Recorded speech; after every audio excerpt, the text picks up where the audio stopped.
ভাঙড় কল্যাণীতে নতুন এয়ারপোর্টের জমি দেবেন না বলেছেন। সাথে সাথে নতুন দুটো এয়ারপোর্ট চালুর জন্য আর্মি এনওসি দেওয়ার পরেও হাসিমারা এবং কলাইকুণ্ডা একটা 37.74 আর একটা 38.00 acre land state government provide করেনি।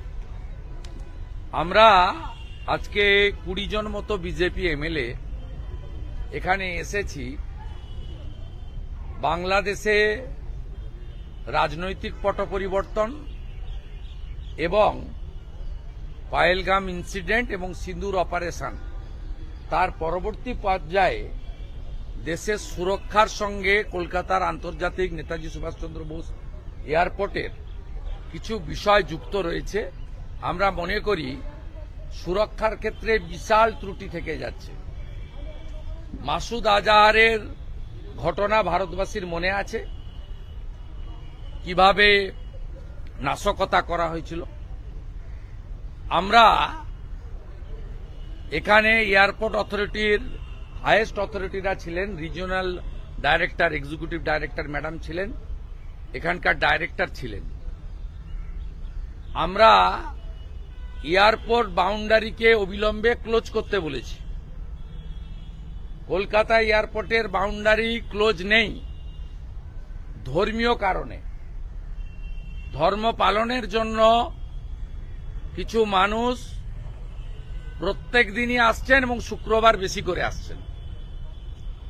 এখান থেকে চীনের সঙ্গে এয়ার কানেক্টিভিটি আছে, বাংলাদেশের অনেকগুলো সিটির সঙ্গে আছে। আমরা মনে করি শুধুমাত্র সিআইএসএফ এর সেই পুরনো মানধাতাকালের একটা বডি চেকিং মেশিন দিয়ে যেভাবে প্রত্যেক দিন জঙ্গিরা ধরা পড়ছে পশ্চিমবঙ্গের মাটি থেকে, কখনো ক্যানিং থেকে ধরা পড়ছে জাভেদ মুন্সি, কখনো মুর্শিদাবাদের হরিয়ারপাড়া থেকে ধরা পড়ছে সাদ শেখ, গতকালও ধরা পড়েছে জাভেদ মল্লিক। তাই এই আন্তর্জাতিক এয়ারপোর্টের বাউন্ডারি খোলা রেখেছেন কেন? অবিলম্বে বাউন্ডারি বন্ধ করতে হবে। বিধাননগর পুলিশের দাদাগিরি মারার জায়গাটা নয়। এয়ারপোর্টকে সুরক্ষা দেওয়ার জন্য ভারত সরকার সিআইএসএফ দিয়ে রেখেছেন, আমরা এটা বলেছি।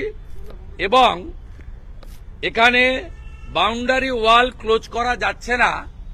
আরো দুটো রানওয়ে নন ফাংশনিং, মোদিজি এত টাকা দিয়েছেন তার কারণ ওনারা জানিয়েছেন, relocation of mocks located at secondary runway 19-R। দেখুন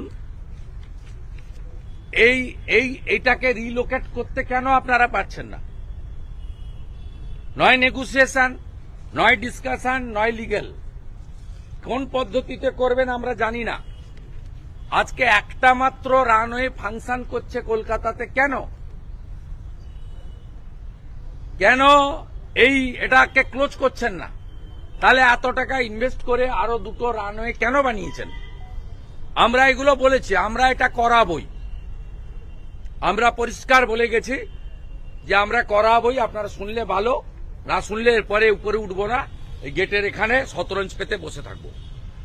দেশের সুরক্ষা এবং এই এয়ারপোর্টে 3টি রানওয়ে চালু করার জন্য আমরা কাজ সম্পূর্ণ হয়ে গেছে। মোদিজি টাকা দিয়েছেন, ভারত সরকার টাকা দিয়েছেন, কেন হবে না? এটা ছিল। এবং সাথে সাথে আহমেদাবাদ ইনসিডেন্টের পরে এখানে ওনারা আমাদের পুরো দেখিয়েছেন পাওয়ার পয়েন্ট প্রেজেন্টেশন দিয়ে, একটা কমার্শিয়াল বিল্ডিং এমন হয়ে আছে এটা ভালনারেবল। আমরা বললাম যে এটাকে কেন আপনারা কম্পেনসেশন দিয়ে কেন এটাকে ভেঙে দিচ্ছেন না? কারো ক্ষতির জন্য আমরা আসিনি, কেন দিচ্ছেন না? ওনারা বললেন কোর্টে স্টে নিয়েছে। আমরা আপনার লয়ার কেন কোর্টে গিয়ে মেনশন করছে না আপনার আহমেদাবাদ ইনসিডেন্ট? আপনি পাওয়ার পয়েন্ট প্রেজেন্টেশন করে 20 ইলেক্টেড এমএলএস ইনক্লুডিং এলওপি কে দেখাচ্ছেন এই বিল্ডিং হচ্ছে ভালনারেবল বিল্ডিং, আর আপনি কোর্টে মর্জি মাফিক ছেড়ে দিয়েছেন। আপনার লয়ার দিন, লয়ার চেঞ্জ করুন।